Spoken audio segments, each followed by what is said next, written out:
Hi, இது உங்களுக்கான வீடியோவா கண்டிப்பாக இருக்கும். இந்த வீடியோவில் நம்ம எதை பற்றி பார்க்க போகிறோம் அப்படின்னா, ஃபீவர், இருமல், சளி இதெல்லாமே ப்ரெக்னென்சிக்கான சிம்டமா, இல்லை இது எதனால் வருது, அண்ட் இந்த மாதிரி ஃபீவர், இருமல், தும்மல் இந்த மாதிரி எல்லாம் இருந்துச்சுன்னா அதுக்கு நம்ம என்ன பண்ணலாங்கிறத பற்றி இந்த வீடியோவில் நம்ம டீட்டெயிலாக பார்க்கலாம். அதுக்கு முன்னாடி நீங்கள் இன்னும் சேனலை சப்ஸ்கிரைப் பண்ணலைன்னா சப்ஸ்கிரைப் பண்ண மறந்துடாதீங்க. காமனாக இந்த ஃபீவர் எதனால் வரும் அப்படின்னா, நம்மளோட இம்யூனிட்டி பவர் டவுன் ஆகுறப்போ தான் நமக்கு ஃபீவர் இல்லை சளி இதெல்லாம் பிடிக்கும். ஸோ இது ப்ரெக்னென்சிக்கான சிம்டம்ஸா அப்படின்னா நிறைய பேருக்கு ப்ரெக்னென்சிக்கான சிம்டம்ஸாக இது இருக்குது. ஏன்னா நம்மளோட உடம்புல ஏற்படக்கூடிய அந்த ஹார்மோன் சேஞ்சஸ்னால, அதாவது நம்ம ப்ரெக்னெண்ட்டாக இருக்கிறப்போ ஏற்படக்கூடிய அந்த ஹார்மோன் சேஞ்சஸ்னால நம்மளோட இம்யூனிட்டி பவர் கொஞ்சம் டவுன் ஆகுது. ஸோ அந்த டைமில் நமக்கு ஃபீவர் வரலாம்.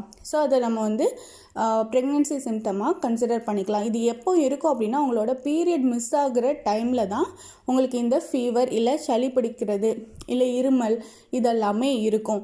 ஸோ இதை பார்த்து நீங்கள் பயந்துக்க வேண்டாம்.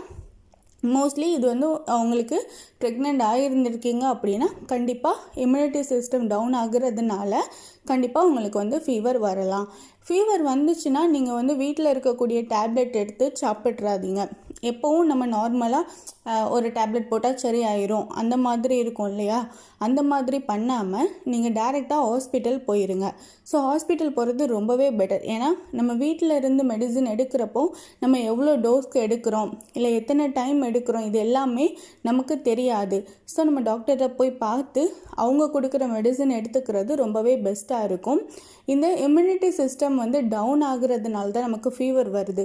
ஸோ நம்ம இம்யூனிட்டி சிஸ்டத்தை பூஸ்ட் பண்ணுறதுக்கான வெஜிடபிள்ஸோ இல்லை ஃப்ரூட்ஸோ நம்ம எடுத்துக்கலாம்.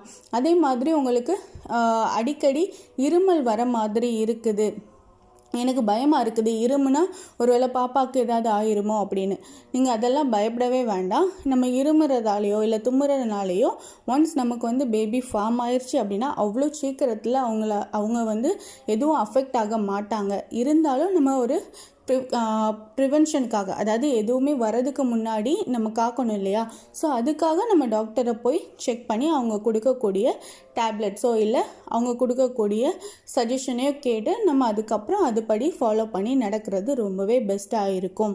ஸோ இந்த மாதிரி யூஸ்ஃபுல்லான இன்ஃபர்மேஷன் தெரிஞ்சுக்க சேனலை லைக் பண்ணுங்கள், ஷேர் பண்ணுங்கள் அண்ட் சப்ஸ்கிரைப் பண்ணுங்கள்.